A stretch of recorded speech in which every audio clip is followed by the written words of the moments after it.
नमस्कार। स्टॉक में देखें आपका स्वागत है। सर आज बात करते हैं राधिका ज्वेल टेक स्टॉक के ऊपर। अब राधिका अगर ज्वेल टेक की बात करें तो कंपनी एक ज्वेलरी के सेगमेंट में काम करती है, ठीक है सर। और ये स्टॉक मैं आपको दे रहा हूँ तो ये एक एक आपके लिए मैं एक लंबी समय के लिए स्टॉक दे रहा हूँ, कम से कम 3 साल के लिए, ठीक है सर। कोई भी छोटा स्टॉक जब लिया जाता है, क्योंकि इसका मार्केट कैप सर 1,000 करोड़ के आसपास का है, ठीक है सर। मार्केट कैप कितना है? 1,200 करोड़ के आसपास। तो जब भी कोई छोटा स्टॉक लिया जाता है तो उसमें एक छोटा निवेश किया जाता है। मैं हमेशा आपको बताता हूँ, एक छोटे स्टॉक में एक छोटा निवेश मतलब छोटे स्टॉक का मतलब हो गया कि कंपनी अगर 1,000 करोड़ के आसपास है, 1,000 करोड़ के आसपास है, ठीक है सर।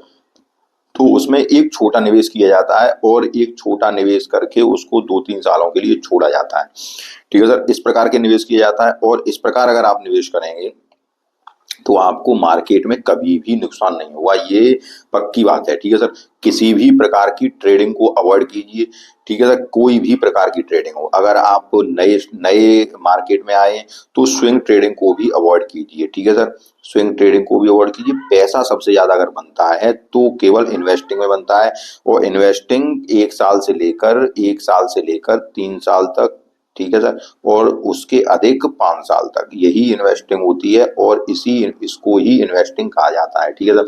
ये नहीं है कि आप कहो कि 20 साल 25 साल, सर 20 साल है और 25 साल किसने देखी है ये तो अभी तक पता नहीं है, ठीक है सर। हम रहे या न रहे, आप रहे या न रहे, कौन रहे, वो एक अलग बात है, ठीक है सर। लेकिन 1 साल से लेकर 3 साल तक और 3 साल से लेकर 5 साल तक। अब मैं आपके लिए जो स्टॉक लेके आया हूँ राधिका ज्वेल टेक, उससे पहले भी मैं आपको कई स्टॉक दे चुका हूँ। अब देखो सब यहाँ से अगर मैं पहले की बात करूँ, लगभग मुझे लगभग 5-6 महीना हो गया यूट्यूब पे आए हुए, अगर उससे बात करूँ तो मैंने ऐसे ऐसे स्टॉक आपको दिए हैं जो आज के समय में काफी ऊपर निकल चुके हैं। चाहे उसमें कोई ऐसे ऐसे मैंने पोर्टफोलियो ही बनाए हैं अपने चैनल पे, जो अगर आप उन पोर्टफोलियो में ही निवेश करेंगे तो आपका आज पोर्टफोलियो कहाँ से कहाँ पहुंच गया होता, ठीक है सर। अब हम बात करते हैं राधिका ज्वेल टेक की। अगर विश्वास ना हो तो मेरे आप चैनल पे जाके अंदर देखना कि कौन कौन से स्टॉक जो आज मैंने स्टॉक आज जो चल रहे हैं स्टॉक, DYCL स्टॉक हो, चाहे आपके जो स्टॉक आज के ट्रेंड में चल रहे हैं, जो भी स्टॉक ट्रेंड में चल रहे हैं, ये स्टॉक मैं कम से कम 300 की प्राइस पे ही दे चुका हूँ, 350 की प्राइस पे दे चुका हूँ। आज ये स्टॉक कहाँ 900 की प्राइस पे चल रहा है, ठीक है सर। इसी प्रकार से काफी स्टॉक ऐसे हैं जो कि मैं दे चुका हूँ और जो कि आज काफी ऊंचे प्राइस पे चल रहे हैं। तो आज हम बात करते हैं राधिका ज्वेल टेक की। अगर राधिका ज्वेल टेक की बात करें तो ज्वेलरी का स्टॉक है, ठीक है सर। ज्वेलरी के स्टॉक में एक छोटा स्टॉक है जो कि 1,200 करोड़ की कंपनी है। और आगे अगर देखें तो प्लेटिनम ज्वेलरी बनाता है, मैन्युफैक्चर में काम करता है, डायमंड और प्लेटिनम ज्वेलरी के में, और ट्रेड भी करता है गोल्ड का, ठीक है। उसके बाद अगर थोड़ा सा अगर आगे चलते हैं तो ये देखिए आप, मार्केट कैप कंपनी का लगभग 1,400 करोड़ का है। जो मैं 1,200 करोड़ बता रहा था वो 1,400 करोड़ का है, ठीक है। मार्केट कैप 1,400 करोड़ का है। हाई कम इसने लगाया, करंट प्राइस की 120 रुपए की है, हाई इसने लगाया 157 का, और लो इसका है 42 रुपए का। थोड़ा और अगर आगे चला जाए तो स्टॉक का पी रेशियो 27 का है, जो कि सही है, पी रेशियो 27.8 का, ठीक है। उसके बाद अगर आगे चला जाए तो आगे आपको ROC और ROE देखिए 24.6 की है, जो कि हमेशा बताते हैं 15 से ऊपर होनी चाहिए, ठीक है। तो ये आपकी 24.6 की और 20.6 की है। उसके बाद अगर देखते हैं तो 2 रुपए की फेस वैल्यू का स्टॉक है। पी रेशियो इसका 0.57 है, जो कि हम कहते हैं कि अगर 1 से कम होता है पी रेशियो तो स्टॉक आपको अंडर वैल्यूड मिलता है, ठीक है। और वो 1 से अधिक होता है तो स्टॉक आपको ओवर वैल्यूड मिलता है। तो ये स्टॉक आपको अभी अंडर वैल्यूड ही मिलता है। उसके बाद अगर डेब्ट टू इक्विटी देखा जाए तो डेब्ट टू इक्विटी इसके पास 0.18 का है। इसका मतलब हो गया कि आप अगर कंपनी में 1 रुपया इन्वेस्ट कर रहे हैं तो आपको 18 पैसे का कर्ज मिल रहा है। ईपीएस अगर देखा जाए, रिजर्व कंपनी के पास 265 करोड़ का रिजर्व है, जो कि बहुत अच्छी बात है। उसके बाद अगर हम आगे चलते हैं तो ये देखिए फ्लैट परसेंटेज कुछ नहीं है कंपनी के पास। हाँ, फ्री कैश फ्लो कंपनी के पास नहीं है, नेगेटिव ही है। 3 साल की अगर सेल्स ग्रोथ देखी जाए तो ये देखिए आप, 3 साल की सेल्स, 5 साल की 25.8 और 3 साल की सेल्स ग्रोथ 50.8.2 की चल रही है सेल्स ग्रोथ, ठीक है सर। उसके बाद प्रमोटर की होल्डिंग 63.7% है, जो कि बहुत अच्छी है। 63% प्रमोटर की होल्डिंग है। अब अगर आगे चलते हैं तो इसका आगे करंट रेशियो देखिए बहुत ही जबरदस्त है, 5.74 का करंट रेशियो है। अगर आप मेरे लगातार व्यूअर हैं तो इस स्टॉक को भी मैं बहुत पहले बता चुका हूँ, 70 के प्राइस पर ही इस स्टॉक को बता चुका हूँ, ठीक है सर। अब जो 70 के प्राइस पर ही बताया, और हो सकता है कि मेरे काफी व्यूअर ऐसे हो, 2-4 मित्र ऐसे हैं जिनको मैंने मैंने 70 की प्राइस पर ही ये स्टॉक दिलवाया है, जब यहाँ इस प्राइस पर 70 रुपए पे ये स्टॉक कंसोलिडेट कर रहा था। ठीक है सर। उसके बाद अगर आगे देखते हैं तो आगे देखिएगा, अभी स्टॉक 99 के 90 की तरफ आया था। उसके बाद अगर देखते हैं तो कंपनी का आप रिजल्ट देखिए, अगर सेल्स देखिए कंपनी की, तो सेल्स कंपनी की 131 करोड़ है जो कि सितंबर में, उससे पहले 94 करोड़ थी, 154 करोड़, 176 करोड़, 107 करोड़। ठीक है।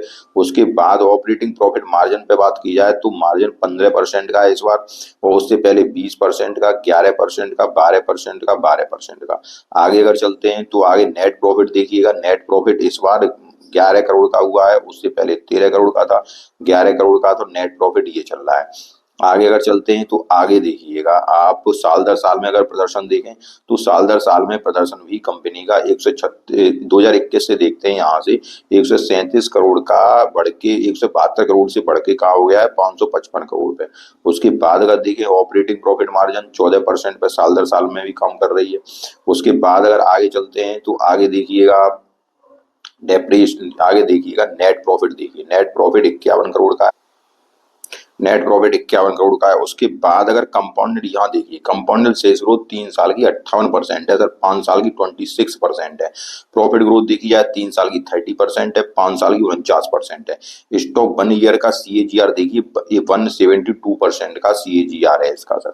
ठीक है सर। उसके बाद अगर देखते हैं return on equity last year की 21% है।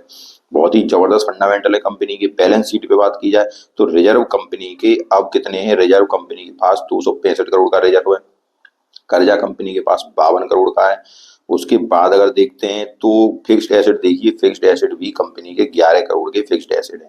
ठीक है सर। उससे पहले 12 करोड़, 14 करोड़, यहाँ वर्क प्रोसेस में कुछ भी नहीं चल रहा है। उसके बाद इन्वेस्टमेंट देखा जाए तो अदर एसेट्स कंपनी के पास 348 करोड़ के हैं। अब आते हैं हम शेयर होल्डर पैटर्न में सर। शेयर होल्डर पैटर्न में जब हम आए, रेशियो और एक बार देख लें। रेशियो में हमेशा कहता हूं कि 90 डेज के अंदर के रेशियो होने चाहिए। ठीक है सर। तो इस कंपनी के जो रेशियो चल रहे हैं, डेज पेबल हुआ, इन्वेंट्री डेज हुआ, कैश कन्वर्जन साइकिल हुआ, ये अगर चल रहे हैं तो 245, उसके बाद डेब्टर डे, उसके बाद कैश कन्वर्जन साइकिल 243। अब इनको सारे सबको 90 डेज के अंदर होना चाहिए। अब चूंकि देखिए एक छोटी कंपनी है, और छोटी कंपनी में इसीलिए कहता हूं कि देखो कोई ना कोई छोटी मोटी दिक्कत तो होती है, कोई छोटी कंपनी है वो ग्रो कर रही होती है तो कहीं ना कहीं कमी आती है। इसीलिए हम कहते हैं कि छोटी कंपनी में कितना निवेश करना चाहिए, एक छोटा निवेश करना चाहिए, एक छोटा निवेश। ठीक है सर। ये बात आप हमेशा याद रखिए, एक छोटा निवेश करना चाहिए, और उस छोटे निवेश को हम चूंकि निवेश की बात करते हैं तो एक छोटे निवेश को लगभग 3 सालों के लिए छोड़ देना चाहिए। अपने पोर्टफोलियो में एक छोटी कंपनी को जरूर शामिल करना चाहिए। और ये जो 1000 करोड़ की मैं कंपनी बता रहा हूं, तो 1000 करोड़ की कंपनी एक पोर्टफोलियो में एक ही होनी चाहिए, ये बात भी आपको याद रखनी चाहिए। ठीक है सर। उसके बाद ही आपको निवेश करना चाहिए। अब अगर आगे देखते हैं तो आगे आप देखिए शेयर होल्डर पैटर्न देखें तो प्रमोटर की होल्डिंग 63.73% है, जो कि लगातार यहाँ सेम बनी हुई है। देखिए आप 2022 से ये लगातार सेम है। ठीक है सर। FII की होल्डिंग देखिए तो FII की होल्डिंग कुछ है नहीं है। पब्लिक की होल्डिंग्स यहाँ 36.27% है। ठीक है। तो FII की, तो प्रमोटर की और पब्लिक की होल्डिंग जितनी भी है वो सेम बनी हुई है, कोई प्रमोटर की होल्डिंग सेम है, कोई दिक्कत की बात नहीं है इस कंपनी में। अब थोड़ा सा हम टेक्निकल और चलते हैं, उसके बाद हम देखते हैं इसके चार्ट की तरफ, चार्ट क्या कहता है। अब हम इसके आए टेक्निकल के ऊपर। टेक्निकल के अगर ऊपर देखें तो ये देखिए आप, इसमें RSI जो कंपनी की चल रही है वो चल रही है 58.3 की। उसके बाद MFI इंडेक्स इसका 47.5 का चल रहा है, MACD -3 का चल रहा है, MACD सिग्नल आपका ये चल रहा है। तो RSI की तरफ ध्यान देते हैं जो कि 58.3 का चल रहा है। ठीक है सर। उसके बाद अगर देखते हैं तो यहाँ देखिए राधिका ज्वेलर स्टॉक है जो कि अपने हाई से कितना 25.54% गिर चुका है, जो कि 52 वीक हाई है इसका 157 रुपए का। ठीक है सर। अभी ये स्टॉक आपका अभी 90 लगभग 100 से नीचे भी आया था स्टॉक। ठीक है सर। अब क्योंकि चूंकि हम एक थोड़े समय में निवेश की बात नहीं कर रहे हैं, मैं आपको ये कह रहा हूं कि इसके थोड़े से स्टॉक लेके मतलब निवेश, छोटा निवेश करके आपको 3 साल के लिए छोड़ना है। ये स्टॉक मुझे यहाँ से आपको कल्याण ज्वेलर और उसी की तरह याद दिखाई देता लग रहा है कि आपको ये स्टॉक कल्याण ज्वेलर की तरह 500 रुपए के आसपास ट्रेड करता हुआ दिखाई देगा। ठीक है सर। इस बात को आप याद रखिएगा। अब थोड़ा अगर आगे चलते हैं तो आगे देखिए आप, वॉल्यूम जबरदस्त आया, डे का वॉल्यूम कितना है वो सारा कुछ यहाँ से आप जूम करके देखिए, 1 डे में कितना वॉल्यूम में क्या है। उसके बाद अगर यहाँ देखें तो सारा कुछ बुलिश मोमेंटम में दिखाई दे रहा है। उसके बाद अगर देखते हैं तो ये देखिए 20 डे मूविंग एवरेज जो इसका है, 20 डे मूविंग एवरेज 106.3 रुपए का है, उससे ऊपर चल रहा है। 50 डे मूविंग एवरेज 121.5 का है, इससे अभी नीचे। और 200 डे मूविंग एवरेज कितना है, 84 का है। ठीक है सर, तो 200 डीएमए के ऊपर चल रहा है, 20 डीएमए के ऊपर चल रहा है, लेकिन 50 डीएमए के अभी स्टॉक नीचे है। ठीक है सर, तो यहाँ पे मैंने आपको ये सारा कुछ बताया, इसके टेक्निकल्स क्या कह रहे हैं। उसके बाद अगर हम देखते हैं तो अब चलते हैं इसकी चार्ट की तरफ, चार्ट क्या कह रहा है और आपको कहाँ एंट्री करनी है। ठीक है सर, अब हमारे इसके चार्ट पे सर, राधिका ज्वेल टेक के चार्ट पे जब हम इसके चार्ट पे आए तो यहाँ आप देखिएगा कि ये स्टॉक, जब मैं स्टॉक को प्रोवाइड कराता था तब मैं कल का इसका डिस्क्रिप्शन में और डालूंगा कहाँ प्रोवाइड कराता था। अब देखो यहाँ पे मैं बताता था कि ये स्टॉक इस रेंज में जब चल रहा था, ठीक है सर, वो रेंज थी इसकी 70 रुपए की। जब ये इस रेंज में चल रहा था उसके बाद ये स्टॉक देखो ये यहाँ गया, उसके बाद फिर ये स्टॉक नीचे आया। अब एक बात आप याद रखिए कि जो छोटे स्टॉक होते हैं, ठीक है सर, छोटे स्टॉक इसीलिए कहते हैं कि उन स्टॉकों में उतना ही निवेश किया जाता है जितना कि आपको नीचे आने पे दिक्कत ना हो। ये बात हमेशा याद रखना, क्योंकि छोटा स्टॉक होता है तो कहाँ गया ये कि फंडामेंटल अच्छा है, सारा कुछ अच्छा है, लेकिन क्या हुआ कि ये स्टॉक एकदम शार्पली ऊपर जाते हैं, ठीक है, उसके बाद शार्पली ही नीचे आते हैं। ये बात आप याद रखिए, ठीक है। तो इन स्टॉकों में अगर आप ज्यादा निवेश करोगे तो फिर वो नीचे आएगा तो आपको डर लगेगा, सीधी बात है। तो आपको इन स्टॉकों में डरना नहीं होता है, इसीलिए क्या होता है, एक छोटा निवेश किया जाता है और उसको छोड़ दिया जाता है कि ये हमने छोड़ दिया।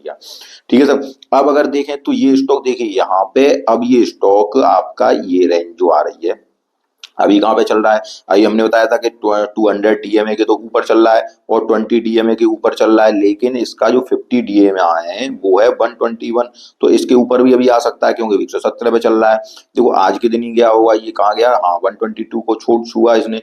अब कहाँ है कि अब ये इसका जो अगला ब्रेक है, अगला रेजिस्टेंस है 123 का है, उसी रेजिस्टेंस से ये नीचे आया। ठीक है सर, 123 को जब ये तोड़ेगा तब फिर ये ऊपर की ओर चलने लगेगा। ठीक है सर, 123 के ऊपर जब स्टेबल हो जाएगा, अगर यहाँ पे स्टेबल होता है तो उसके बाद ऊपर चलने लगेगा, और जब ऊपर चलने लगेगा तो ये देखिए आप देखो यहाँ जो रेजिस्टेंस है ये वाला, सर आप अगर मेरा लगातार वीडियो देखेंगे तो आप चार्ट भी पढ़ना समझ जाएंगे, क्योंकि मैं सारा कुछ ऐसे बारीकी से समझाता हूँ जिससे कि आप सब कुछ समझ सकें। ठीक है सर, अब अगर मेरे समझाने से, देखो सर वीडियो थोड़ा बड़ा हो जाता है, लेकिन अगर मेरे समझाने से अगर आप मान लो अगर 100 लोग वीडियो देख रहे हैं, ठीक है सर, अगर उसमें से 2 लोग भी समझ पाए तो वो भी मेरे लिए बहुत अच्छा है। इसलिए मैं थोड़ा धीरे धीरे समझाता हूँ, लेकिन समझाता ऐसे हूँ जैसे आपको समझ में आए। अब ये देखिए, अब ये स्टॉक यहाँ पे, जहाँ यहाँ जो इसका ये जो रेजिस्टेंस था, रेजिस्टेंस मतलब रुकावट थी ये वाली, अब यहाँ से लगभग यहाँ है, जैसे ये वाली आई, अभी कहाँ पे थी, अभी ये वाली थी, तो यहाँ से क्या हुआ, यहाँ ऊपर गया, वहां से थोड़ा सेलिंग आ गई। उसके बाद अब ये स्टॉक यहाँ ऊपर जाने की कोशिश करेगा, कहाँ जाने की कोशिश करेगा, 134 के पास जाने की कोशिश करेगा। ठीक है सर, 134 के पास जाएगा, उसके बाद फिर ये नेक्स्ट जो जाएगा स्टॉक वो जाएगा फिर आपका 155 की तरफ, और जब 155 को तोड़ेगा, ठीक है सर, 155 को तोड़ेगा तो ये स्टॉक सीधा आपकी 200 की तरफ रेंज में जाता हुआ दिखाई देगा। लेकिन मैं ये नहीं कह रहा हूँ कि ये कल तोड़ देगा, ये परसों तोड़ देगा। अब आपको क्या करना है, देखो 117 पे चल रहा है, हो सकता है स्टॉक यहाँ पे कंसोलिडेट कर जाए, और अगर स्टॉक कंसोलिडेट नहीं किया, अगर 123 के ऊपर निकला तो स्टॉक आपको बहुत जल्दी 134 के ऊपर दिखाई देगा। ठीक है सर, तो आपको क्या करना है, आपको थोड़ी थोड़ी क्वांटिटी ऐड करनी है। ठीक है, इसको मैं आपको बता रहा हूँ, किस लिए बता रहा हूँ कि लॉन्ग टर्म के लिए बता रहा हूँ, तो 3 बार में क्वांटिटी आपको ऐड करनी है। अब वो आप डिसाइड कर लीजिए कौन सी प्राइस पे ऐड करना है, लेकिन एक ज्वेलरी के स्टॉक को आप अपने पोर्टफोलियो में शामिल रखिएगा और 3 साल के लिए शामिल रखिएगा। ठीक है, ज्वेलरी के स्टॉक्स पे मैं 2 वीडियो और बना चुका हूँ, जिसमें कल्याण ज्वेलर्स मैंने बताया था, एक मैंने मोती सन्स ज्वेलर्स बताया था, एक मैंने सेंको गोल्ड बताया था। उसके बाद आज मैं आपके लिए राधिका ज्वेलर बता रहा हूँ। तो ये स्टॉक एक अच्छे स्टॉक है, और अगर आप एक छोटा स्टॉक तलाश रहे हैं जो कि 1000 करोड़ के आसपास की कंपनी है, तो राधिका ज्वेलर्स आपके लिए है। ठीक है सर, तो इस स्टॉक पे आप ध्यान दीजिएगा, अपनी वॉच लिस्ट में ऐड कीजिएगा और इस स्टॉक को आप लेने का प्रयास कीजिएगा। हाँ, अगला वीडियो में जो बनाने जा रहा हूँ वो अगला वीडियो में लगभग हर एक स्टॉक से आपको न्यूज बताऊंगा। अगर वो मेरा प्रयास आपको अच्छा लगे तो उस स्टॉक को, उस वीडियो को भी देखने का प्रयास कीजिएगा। मिलते हैं नेक्स्ट वीडियो में, तब तक के लिए नमस्कार।